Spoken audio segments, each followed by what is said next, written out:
My name's Jared, and for the past few years I've been doing YouTube as somewhat of a full-time job. Put it this way, this March I've made over £10,000 from a series of YouTube channels I run. And a few days ago I looked up how to grow your YouTube channel just out of interest. And yeah, I was watching some of these videos and literally they gave the most generic, useless, remember to be yourself because everybody else is already taken. And although look, like there's a time and place for that advice, it's probably not what you're looking for. So I'm going to be going over a full tutorial in this video. So before you even think about creating your channel, you gotta understand that you gotta make a niche channel. This isn't YouTube 2014 anymore. You're not just gonna blow up being yourself vlogging all day. You gotta have a niche, you gotta have a purpose, you gotta have a reason for people to watch your content. Obviously there are exceptions to this rule if you're insane at a game or for example you're already really entertaining, but these people are quite hard to come across and look, I'm not trying to let you down, but it's probably not you. So once you've found your niche, what you're going to want to do is look at the top 5 current people in that niche. It doesn't necessarily have to be the people with the most subscribers or who get the most views. I'm looking for people who are really trendy right now, who are blowing up. So once you've got these 5 channels in front of you, you're going to want to watch some of their recent videos and write down 5 things they all do in their videos. It can be a certain type of intro, it can be the length of their videos, it can be the way they talk, pace of the video, the editing effects, anything like that, write it down. Now do the exact same thing, but look at their channel art, look at their thumbnails, look at their titling, all of that kind of stuff, and write down another 5 things. Now these 10 things you've got in front of you are not done by coincidence, and you've got to understand that. These 10 things are the conventions that work in the niche you're trying to get into, and if you want to be as big as these guys, you're going to want to stay true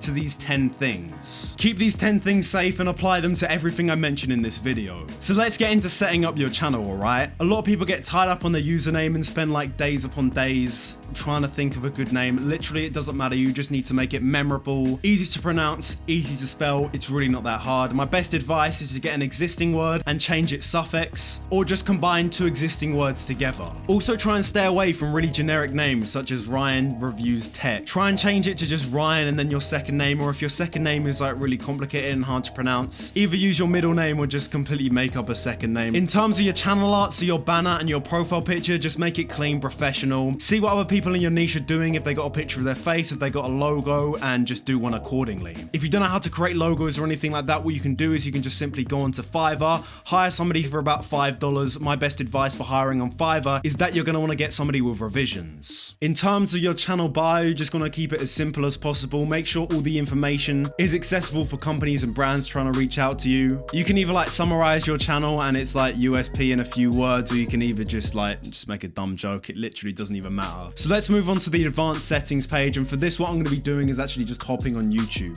In terms of channel keywords, you're just going to have some broad basic topics that you're in. These really don't matter that much. This new copper rule might be confusing already existing YouTubers, so here is my best advice for that. So I run a few channels which kind of target the age range around about 7 to 13. And for monetization and this, I've run in cycles, yes and no, for set to kids and not. And what I've personally found is that you're going to want to set your channel as not for kids, even if your channel can be consumed by, you know, what you would consider kids. Unless you're doing something like nursery rhymes, I would just stick your channel to not set for kids. I found it really doesn't affect views at all, and the only thing it affects is actually your monetization. For branding, what I do is I have a subscribe logo and I set the custom start time as 0.05. Make sure the image is PNG so you don't have like white outlines. For community, I block basic swear words, and I'd also probably block your address and personal information just in case somebody's going to try and dox you. I'd also go down and block links because there are dodgy people trying to send people to dodgy links, so just click that. Alright, so let's now move on to content, which is the most important thing on a channel. Right now I'm recording on a Canon 80D with a Sigma 18 to 35mm. For this mic right here I use a Rode Podcaster, and I edit on Final Cut Pro. You're probably not going to catch all of that, so I've left a few affiliate links in the description down below for Amazon. I'll get into affiliate links a little bit later in this video, but basically it's just a way I monetize my videos. I thought I'd be upfront about this before I get rinsed in the comments for like trying to sneak in affiliate links. But okay, so now I'm going to get into how you can actually get your videos seen and what exact metrics YouTube look for that you're going to want to optimize for, which will allow you to blow up on YouTube. With this video, I'm not going to go on depth on how you actually should make your videos. I think that's up to you and your creative decisions, but I would definitely use that list of 10 things you made earlier to kind of guide yourself along the ways of making videos. So let's just start off with this because it is the most important thing, and if you're going to remember something in this video,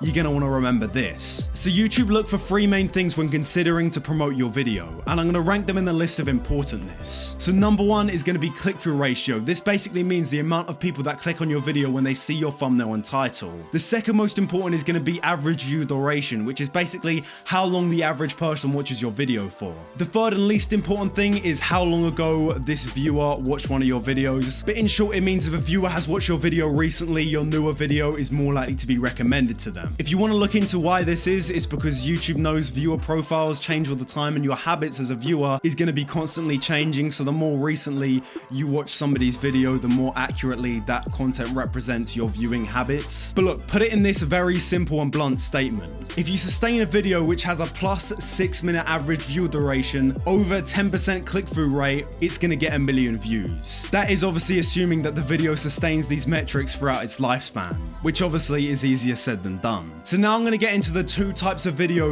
creators normally make. So you have one that targets search-related traffic. So for example, if a new iPhone came out, there's going to be a lot of people searching what it looks like, and then people are going to be making videos about this new iPhone. And then there's this other type of video where you target browse and suggested videos. Depending on which video type you're going to want to make, you're going to be making different decisions based on the titling of the video, the thumbnails, the tags, the description, all of that stuff, but I'm going to be covering both ways in this video. But if you're new to YouTube, by that I mean probably around under 50,000 subscribers, you're going to want to do primarily search targeted videos. For ones that target search, the most important thing is going to be SEO. Now in short, this means search engine optimization, and it basically means how many keywords are in your tags, title and description. How easy is it for YouTube to recommend your content to somebody who is looking for it? When making your videos, you're going to want to consider the length of it. Typically for most videos, you'll find that the ones that blow up are usually 10 to 20 minutes. Too short and the average viewer isn't going to watch long enough because there simply isn't enough content. And too long, not many people are going to click on it, and if they do, they're not going to be watching for long. I can't complain. A brilliant tool to improve your average view duration is to look at your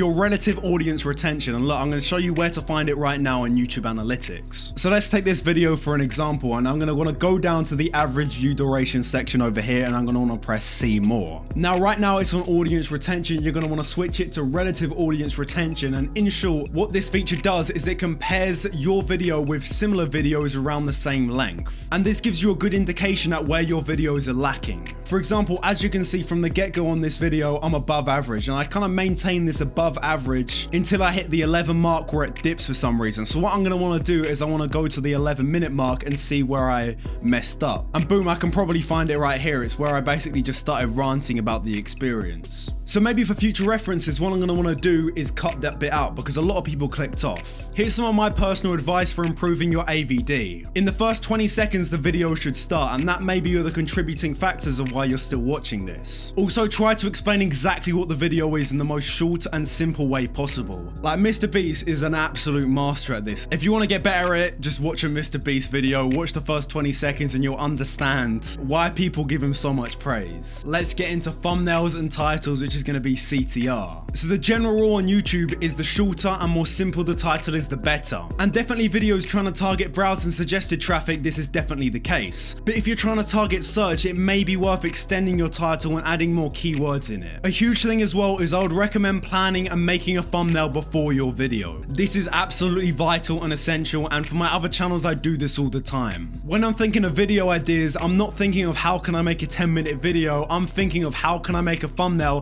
that converts well. And then obviously building my YouTube video around that. In terms of creating thumbnails, you're going to want to be using Photoshop or an online photo editing website. And here's some of my personal tips and tricks for making thumbnails. Always try to keep the focus of the thumbnail in the middle. If you're unable to do that because you're doing a before and after, always put the most important and vital information at the left side of the thumbnail. This is because when viewers look at it, they're going to look from left to right, so you want them to see the most important things first. When including a person in your thumbnail, try to cut it at a collar level. This is because it provokes the most emotion and viewers are most likely to click on it. The only exception to this rule is if the backdrop of the video is the focus of it. Another thing you've got to consider when making thumbnails is the bottom right is going to be covered by the length of the video. So by all means do something on the right side, but do not put anything important on the bottom right side because it will not be shown. I mentioned this before, but try to keep your titles very short and to the point. Right now I'm going to be giving an example on how you can improve it. So for example, let's say you've got a video called I tried to survive 1 week straight in a rainforest and it went wrong.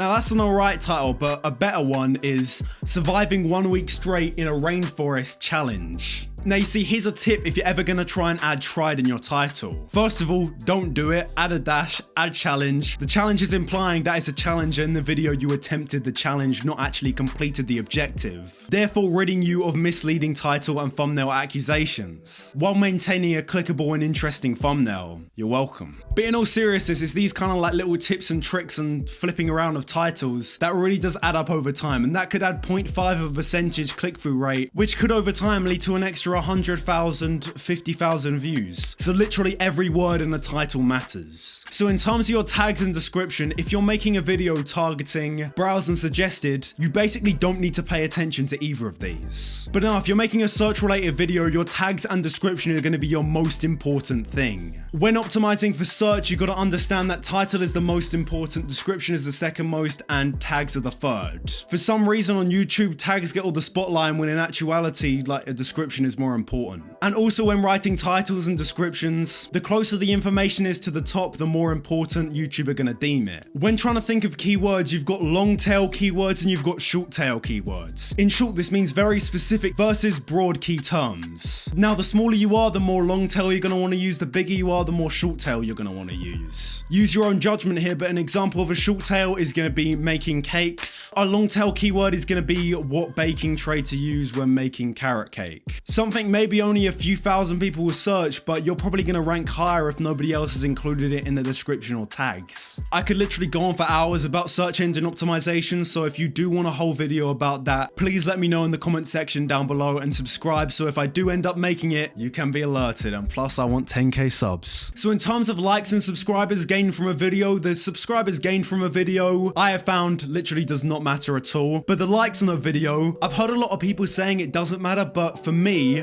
and the channels I've ran, it literally means so much. This isn't a weird way for me to make you feel bad and try and like the video, but if you do want to do that, then nah, but in all seriousness, likes I feel are really important. And sometimes you got to be a little bit shameless and just in the middle of a video, just say, look, if you're enjoying it, leave a like. This is something Graham Stephan does a lot. I'm not sure if you watch him, but he's quite good at doing it, and clearly it's paying off because dude is blowing up right now. In terms of upload rate, I have found that 2 to 3 times a week is going to be the sweet spot. I've found that uploading daily, if somebody isn't watching YouTube daily, then your videos are going to get double recommended to them. And if somebody is a fan of you and watches every video, then that's going to hurt your click-through rate because your video is going to be competing against each other. Now, I'm talking about this to the work to view rate. Obviously, if you upload daily, you're going to be getting more monthly views than if you were uploading 2 to 3 times a week. But for the work you're going to be putting in, you're going to get much more value if you cut down a few uploads and possibly invest it into another channel, or just invest into making your videos longer, more engaging, more entertaining, anything like that. In terms of copyright, this also links onto monetization. I use Epidemic Sound. I'm going to leave an affiliate link in the description down below, which helps me pay off my crippling debt.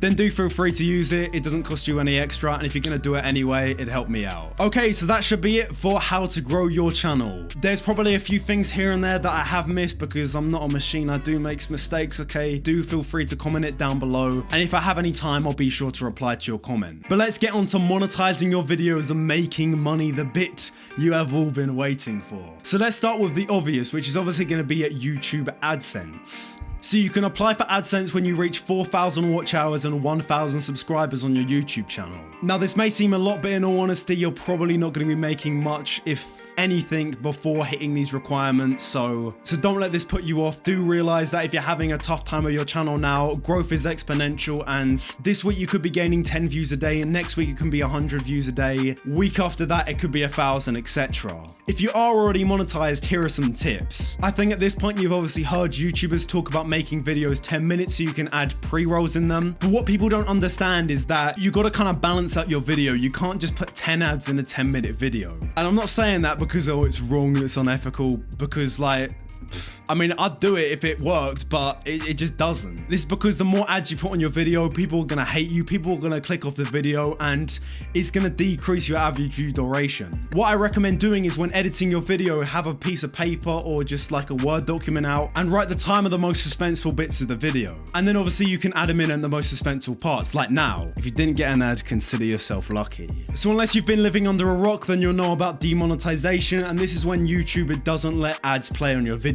You can get demonetized for swearing, talking about controversial topics, and even showing words of them on screen. Another thing that I didn't realize when starting out is you can actually get demonetized from your tags and descriptions, so make sure your metadata, your search engine optimization, doesn't include this like dodgy keyword that could get you demonetized. If you're curious about what words you say and put in your description and tags get you demonetized, I'm gonna leave the link to a spreadsheet down below that was done by Nerd City, I'm pretty sure, and it goes over a list of over 25k words that can get you demonetized and ones that are completely fine to use, so link to that will also be in the description. So now let's talk about sponsorships. So first of all, you're gonna wanna put a business email in your bio if you haven't done that already. Second thing I would recommend doing is going to FameBit. This is a website made by YouTube and it allows you to contact brands about a possible sponsorship. It's legit, made by YouTube, so you're not gonna get your account taken or anything like that. If you're being approached by people in your business emails, I'm gonna leave some words of advice here because I do not want you to click on the dodgy link and get your account taken. So if somebody is offering an insane amount of money, they're probably trying to scam you, make you download a sketchy program and give you a virus. If at any point somebody is trying to make you download a software, and this can happen, ask them if they've done any sponsorships with any other YouTubers. If they say no, do not trust them by any means. They're probably trying to scam you. Alright, so let's talk about affiliate links because I've mentioned them a few times in these videos. So look, in short, affiliate links is when you get paid for referring customers to brands. That may seem a little bit vague, but for example, if in your video you're going to be talking about some new headphones that you've used and really been liking, what you can do is you can sign up to the Amazon affiliate program, and in your pinned comment or description you can leave a link to that product. Now if somebody goes through and buys that product or even buys anything else on Amazon, you're going to get a slight commission. Now I think if they buy the product directly from the link, you get around about 14%, and if they buy anything else on Amazon, they could buy like cat food or whatever, I think you get something like 2 to 5%. Also, I'm going to leave the link to the Amazon affiliate program in the description, and no, it's not affiliated. I've checked, I would add an affiliate link to an affiliate program if I could, but it's a shame that they actually should add it in. Like Amazon, you might as well hire me. So look, I think I've covered nearly everything I need to in this video. I know I've said this a lot of times, but in all seriousness, if you did enjoy this video or found it useful, do feel free to leave a like and subscribe. I know for a fact I could have made this into a course and probably made a lot of money. And boom, put an ad. If you're using ad block, then I actually hate you.